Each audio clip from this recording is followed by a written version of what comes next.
and that was many years ago. So a lot of times I have to be reminded of that. Like when I go into the Yeah. kitchen and I see dirty dishes left from the kids, you know what I'm saying? Like who the, you know, or the empty roll of toilet paper. I have to go, you know what? Come on now. You've experienced oneness with the universe. Does this really matter in the scheme of things? Welcome to Out of the Box with Christine, the podcast for conscious entrepreneurs. Are you willing to step into your greatness? Are you ready to shine? Well, get ready, Truth Seeker. You're in for an amazing ride. And now, here's the host of the show, Christine Blosdale. Welcome back to Out of the Box with Christine. I am your host, Christine Blosdale. I am a media success coach, and I help people of all stripes, of all ages. I sound like a carnival barker. I help people from all different backgrounds to get the word out on their business through videos, TikToks, podcasts, you name it. And my beautiful privilege today is to have a guest on to talk about a subject matter that I can never tire of, because I believe so wholeheartedly that we are way more than what we think we are. And we're way more capable of doing things and really living our passions in life. And so this is something that I'm personally passionate about. My guest today is Karen Chong of Spherical Luminosity. She's going to tell you about that in just a second. But her claim to fame, because I always ask my guests before they come on, if you have a particular job title or claim to fame, and hers is to be a catalyst for a rise in consciousness. I love this. She's also a writer. She is an unwavering champion for humanity. Thank God somebody is. And she's also a podcast host of the show called Mastering Your World Through Frequencies. So, wow, Karen, you're a little slacker. You're not doing much in your life, are you? Welcome to the show. Thank you. I'm excited to be here. This is going to be fun. I've been laughing for at least the past couple of minutes straight, so that's good. Well, my job is done here then. Yeah. So I love in your time. I mean, I love the whole thing about being an unwavering champion for humanity, because we really need that right now, don't you think? Yeah. Yeah. We're going through a little bit. The timing of this, of your appearance on the show is just perfect, because, and not to tie it into any time, but my goodness, there's a lot of things going on in the world. Oh my God. Yeah. You name it. Every day I wake up, every day I check the socials to go, are we still here? Are we still here? So Karen, so you're calling into this line of work. I mean, when you were a little kid, did you always know that something was maybe missing and you needed to fill those shoes with your presence and your energy? Yeah, no, not at all. I was a really normal kid. And if you told me even like 6 years ago that I'd be doing this, I would have said you were nuts. Because, at the time I was living in San Francisco with my partner and husband, Chris, and we had a really successful real estate practice. We were helping people buy and sell their homes. And, we had a 90% referral rate. We were entrepreneurs. Our clients loved us. Like we were, from the outside, it looked amazing. And, my spiritual journey had started 25 plus years before that. And so I was implementing all these different modalities, right? I was like using all these energetic modalities, personal development stuff. And yet, despite having, lots of money in the bank and all this success and, apparently what looks like amazingness, for me internally, I felt really a lot of scarcity. So any of you guys out there who are entrepreneurs, you know what it's like, right? You don't know exactly when you're going to get paid, and you don't know exactly how much necessarily, and it can be really scary. And so even though we had a lot, and my husband would be like, just look at the bank account, we're fine. I literally every night would be like spreadsheet how much money we had left until we had to sell our house and move in with my parents. When are we eating cup of noodles? Well, yeah, exactly. I'm like, yeah, exactly. When do like green veggies come off the grocery list, And so that is when I just asked the question, like, what am I missing here? Like, I should be happy, but I'm not, right? Like it looks like glory, but it doesn't feel like it internally. And also I was noticing at the time that some of our peers who were, didn't care as much about their clients, didn't do as much for them, didn't seem to be putting in the hours. They were having more success in terms of the sales that they were making. And I was like, well, what am I missing? Another question of like, what am I missing? And so anyway, I happened to go away on a trip to France and came back, and I was in my acupuncturist's office. These things are kind of random. And she said to me as I was getting off the table, have you ever heard of frequency work? And it was one of those moments. I don't know if anyone's ever experienced this, but it's kind of like the words like land, and I just knew, I was like, I don't, but I need to. I don't know what the hell you're saying. I don't know what those words mean. I don't know anything. But whatever that is that you just said, I need to figure out what that is. And so I started doing frequency work because I just wanted to clear my distortion patterns so I wouldn't be freaking out all the time about money. I was just like, can we just have that? Because that would be amazing. Right. And it was strange because when you start to clear distortion patterns, the level of the quantum, we can talk about that more in a little bit, your reality changes and you think of it as your normal, actually. So my husband actually said to me one day, he's like, it had been a couple of months. He's like, have you noticed that you're not spread cheating anymore? I'm like, no, actually I hadn't, but hallelujah, I have. You know what I mean? It was kind of like that kind of change. So it was so deep and so profound and yet so normal at the same time. And my reality was shifting so fast that I was kind of almost didn't notice. I mean, it sounds so stupid, but like I honestly was just like, oh, this is kind of normal and kind of like radically different at the same time.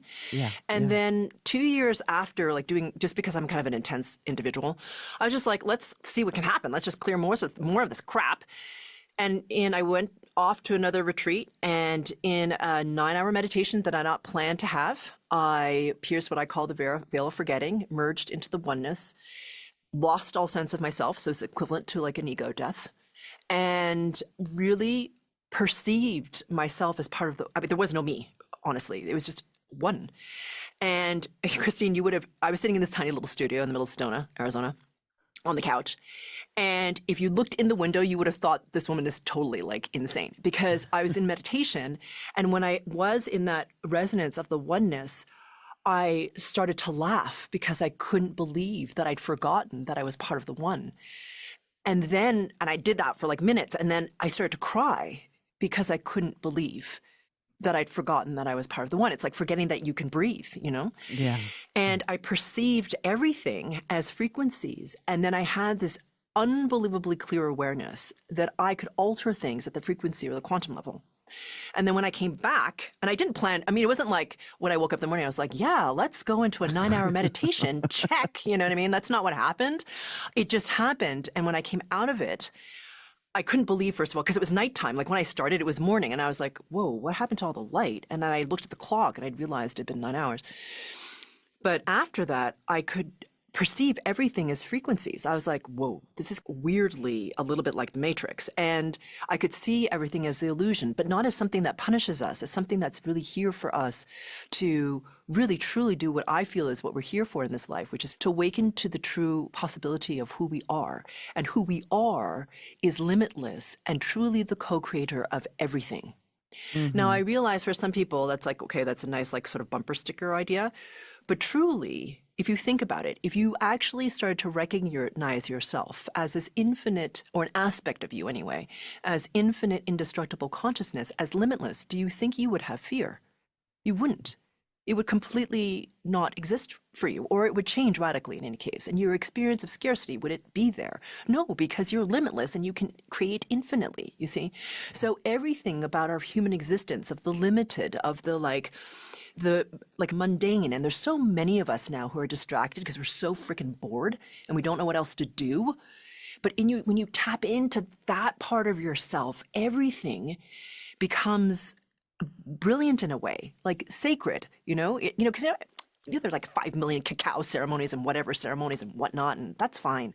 But like everything is sacred. Everything is an expression of the divine, and we've forgotten that, I think. So to answer your question that you asked like 5 million years ago. No, we were all on it. the journey. We were all on the journey with you. Well, and that experience, that connectedness to the one, when I say the one, to everything, right? Yeah. Very few people get to experience that. And I think because we've been so trained like a dog to believe that we are all by ourselves. We're disconnected from, religion plays a big part of it. You're born in sin. Some people believe that we're disconnected from God, love, the universe, all of those things. And I know myself personally, I had that experience of being connected to everything. And it was the most beautiful experience. And it was during a near-death experience, right? Yeah. And so in that near-death experience, Christine, myself, whatever, the I was pretty much like obliterated. It didn't matter. But I was one with everything. I mean, we're talking the ocean, rocks, trees, everything. And it was the most beautiful feeling that I've ever had. And it took away so much fear. There's no fear of death after that point. There's no fear of, and that was many years ago. So a lot of times I have to be reminded of that. Like when I go into the kitchen and I see dirty dishes left from the kids, you know what I'm saying? Like who the, or the empty roll of toilet paper. I have to go, you know what? Come on now. You've experienced oneness with the universe. Does this really matter in the scheme of things? But we get so, as humans, we kind of, we get focused on the negativity. And like you were talking about, and you mentioned scarcity. Now, I know you speak to great depth on scarcity. And I was listening to one of your podcast episodes where you were discussing the difference between scarcity and absolute scarcity. Yeah. Can you talk about that? Yeah. So absolute scarcity is this really odd thing that we have as humans because we fell through what I call the veil of forgetting. So I'm just going to back up, okay, to give context, all right? So I'm going to totally answer your question. But in order to come into embodiment, you actually have to drop in resonance because you were consciousness before, without form. And then in order to have a physical experience, you have to actually drop in vibration, right? Because consciousness vibrates higher, of course, than density or form, yeah? So when you drop into having form, you drop through what I call the veil of forgetting, which is when you have two forgettings that are critical and kind of terrible and amazing at the same time. One is that you forget that you are intrinsically part of the one and that you're consciousness. So like you said, you believe that you are separate, that you are finite, and that you are disconnected. And from that, it distorts further into I'm not enough of the divine because it's not me, right? I am not the divine. The divine is out there. It's outside of myself, right? Yeah, it's outside of me, out there somewhere. And here I am, inadequate, right? And that is really perpetuated through a lot of, religions, unfortunately. So there's that. And the second thing that you agree to is linear time. And linear time is really a human's construct of the eternal now. So the eternal now, and a lot of people talk about this, right? Like Joe Dispenza and like Eckhart Tolle, they talk about the eternal now, right? The ever-present expanding eternal now, which is what everything on the spirit or quantum level exists at. So everything is in the now. Everything is happening all at once, just like that movie with Michelle Yeoh in it, right? So everything is happening all at once. But our minds, really, do you think our minds can really process everything all at once? No. Like, it's just like, we can't even barely process the concept of a trillion, much less infinite. So linear time is a way for your mind to shrink or have a compressed version of the eternal now that your mind can process. Just like, when, for example, you're a radio producer. So if you have music that's live, right? Or even then recorded on CD, there's a tremendous amount of sound that's recorded.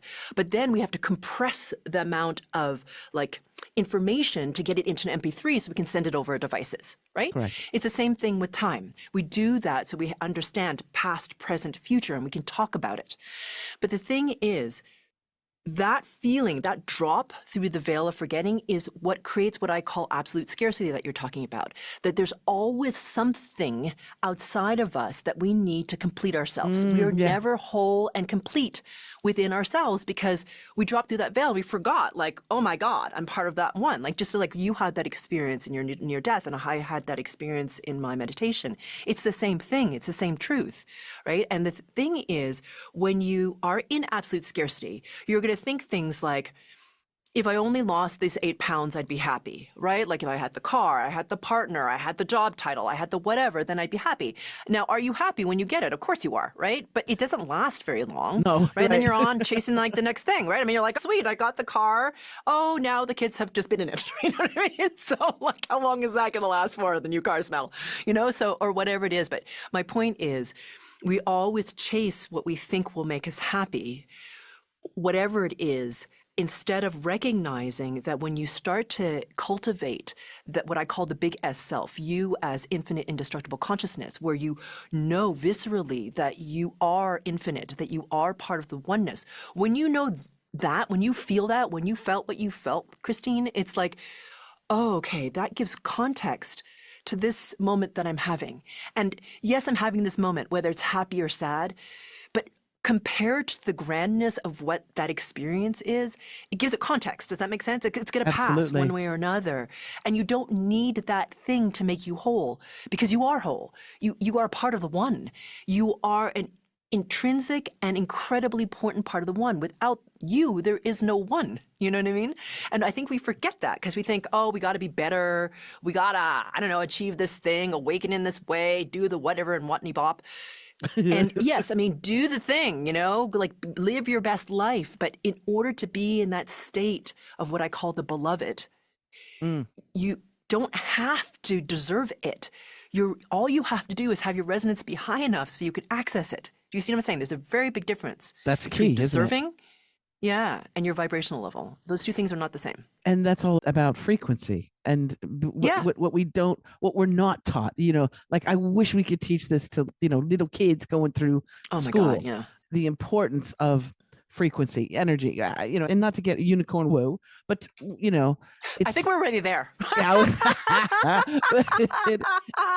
but it's a powerful thing. And if you go to, like, if you're at a party and somebody comes into the party and, you know, you've had those experiences where somebody comes in and, or you've encountered them, it's in the grocery line and there's an energy that's coming off of them that is just doesn't feel good. Doesn't feel good to Yeah. be in their presence or within a certain range of, you know, distance. And that is an energy. And we don't know what that person is carrying, but we all carry energies from our childhood. I believe also from our past lives. You know, Oh, for sure. myself, I'm a non-binary, gender fluid. You know, you call me she, he, I don't care, whatever, they, whatever, great. But it's because I believe that I've had so many lifetimes, and in my different lifetimes, I've come here to experience life as a man, as a woman, as a rich person, as a poor person, as, you know, disabled, all these different things. And so Yeah. my homage to that is, in this lifetime, I feel very comfortable embracing both my feminine and my masculine, right? So that's my thing. Now there's sometimes in life we are hit with challenges and obstacles. And I think this is the key thing. And it's difficult for people because when you're experiencing it, it's really difficult to feel, to go outside of that, right? To not feel like you're a victim of the universe. Like, what does God have against me? So what do you, like, with the people that you work with and your clients, when they are going through those things, financial, you know, disruptions, health issues, loss of a loved one, what do you do to help them during those times? Because it can be quite isolating as well. Yeah, absolutely. So I personally believe that most people's spiritual search or journey starts with some kind of crisis, like mine did. Mine started with a health crisis. And so some people have to go through like a financial crisis or a relationship crisis or a death or something like that in order to seek something else. They're like, you know what? All this stuff that I've done isn't really working. I need to try something else, right? Like if we're in comfort, typically as humans, we don't usually try something different, right? Correct. So when you're in this period of crisis, what happens often is it's your higher self asking you, like kind of slapping you a bit to wake up, right? There's these things that I call like the feather, the brick, the truck, right? So if you're going to learn something, the first little lesson is going to be a little feather. And then if you ignore it and don't sort of deal with your inner stuff, it'll be a brick the next time, and eventually it will become a truck. And so the thing that creates that crisis, like what is it that creates that crisis? And it's something that I call distortion patterns. Now, distortion patterns happen at the level of the field. So I'm just going to back up to give some context for what I'm talking about. So to me, everything's vibrating. Now, this is not like a news flash. I mean, the scientists have been talking about this like for decades, right? So the rate of vibration is what dictates the form of the thing, right? So let's just take something really physical like water. When the molecules vibrate really fast, it's steam. When it slows down, it becomes liquid water. When the molecular vibration slows down even more, it becomes ice or solid or form. Yeah? So if you take that idea and you extrapolate that all the way out to consciousness or the divine or the oneness, that is vibrating at an extraordinarily high rate that we cannot yet measure with our little human tools. So what happens is, in order for the oneness to be something other than just like one, there needs to be a drop in resonance, a drop in vibration. When that happens, frequencies exist. Okay, and when that vibrational level slows down, it becomes energy. And when that vibrational level slows down even more, it becomes what we call form or thought or emotion. So distortion patterns happen at the level of frequency first. Everyone believes, or not everyone, I shouldn't say, a lot of people believe that, you have to do all these things in the physical world and then you will change the things on spirit level. But it's not, it's the opposite. The higher level order of vibration always dictates form. So if you don't change things at the quantum level or the frequency level first, your physical life won't change. You'll just run around like hitting the same thing over again, right? So it doesn't matter if it's the same kind of relationships, the same kind of, financial scarcity, the same kind of like health stuff, whatever, we spin around, and that's when you're hitting distortion. Because it doesn't matter how much coaching you throw at it, it doesn't matter how much therapy, how much vision boarding, how much whatever the heck you're doing, self-help books, you keep like running up against this wall, this kind of pattern that happens maybe in various flavors, but still there, right? So the thing is, when you start to clear your distortion patterns, and I'm getting to my answer to your question, I promise, when you start to do that, and you start to do a process that I call confirming the removal, which is to be aware of the pattern and to like push it out of your field, and I have a very clear 5-step process how to do that, because you are the co-creator of your reality. What happens is extraordinary. The physical can shift around you so fast, it'll make your head spin. And just as a little example, I have a client who, she always kind of dated the same kind of guy. And they were either emotionally absent or emotionally abusive. Okay. And so they just like weren't present for her. And she would always bend over backwards for them. She would end up like writing their holiday cards to their mothers, like planning their vacations, taking their dogs for a walk, whatever, like the whole thing. And despite all of her efforts, she'd always end up with a guy who didn't appreciate it. So anyway, after her latest breakup, let's call it that, she's like, okay, that's it. Like, I have to change something because I'm doing all the therapy and the whatnot, and it's not changing. I mean, it's helping. Please no, I'm not suggesting that therapy is not a good thing. It is. But for her, she was getting stuck. And she's like, okay, I need to clean something up in me, in the sense of not that you're dirty, but like there's something in me that's causing this kind of pattern to happen. I need to clear whatever it is. So she started doing frequency work because a friend of hers shared one of my GFCs with her, my group frequency calibration meditations. And she's like, for some reason, she's like, this is it. I need to do this. And she listened to my group frequency calibrations. I have one after every podcast of episode. And then she was like, okay, I'm going to do a little bit more. And she started to have individual sessions with me and started to come on retreats. Within 8 months, she's like, okay, I'm ready to start dating again. Just to see how I am with it. Like, I don't care what happens. I'm just going to see how I am with it. So her friends are like, okay, we're going to put you on, the girlfriends come in and they put her on whatever the apps are. And she has 2 dates, 24 hours apart. First date, she goes to it and she's like, it's so funny, Karen, like this guy would have been exactly the kind of guy that I was attracted to before. Exactly. And I could see myself sort of being like, oh, maybe I'm attracted to him.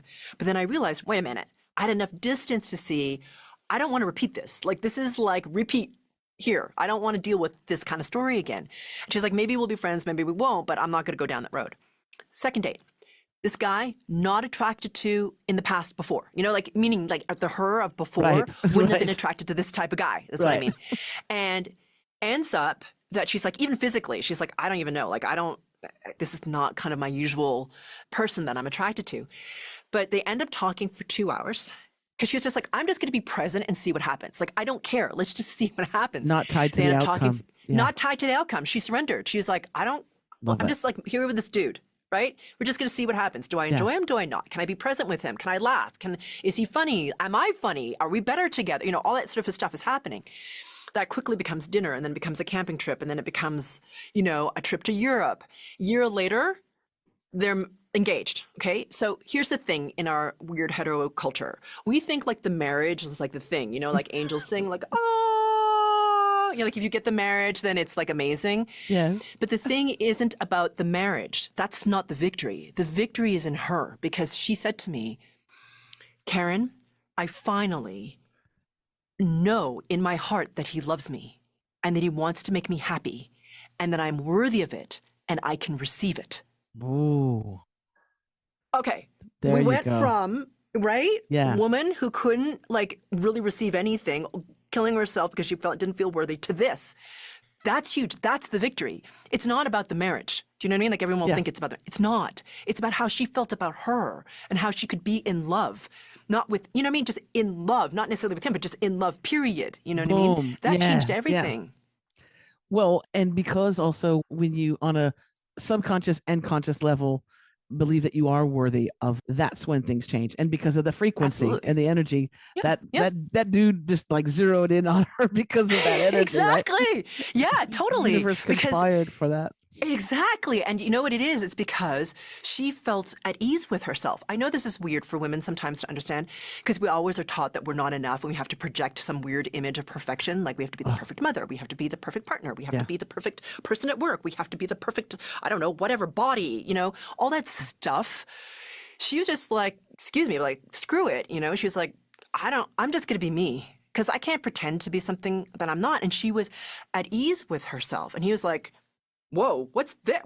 What is this? You know what I mean? Like, I'm not used to this. And she was happy. So, but genuinely, not a projection of happy, because her frequency resonance was higher. Do you know what I mean? Like, it all has to do with your frequency resonance, right? So she did the inner work to raise her frequency resonance, and it's who she is. It's just her like essence now. And she's amazing. I think too, and when you've come to that point where you're able to love yourself, warts and all, and like you said, like she didn't give up. But it was being vulnerable to the universe, but also just allowing. Like it's that free fall, you know. It's like that you know, jumping off the cliff and just going, I'm going to land where I'm going to land. But it really is also loving yourself, because you know, so many people are running around with self-loathing. Oh my God. Yeah. And they don't truly love themselves. So they're always going to seek someone else. Well, you know, I'm going to find someone who's going to love me because I don't love myself. Well, then you're going to attract more of that energy of somebody that is not going to love you, because you're not resonating at that love.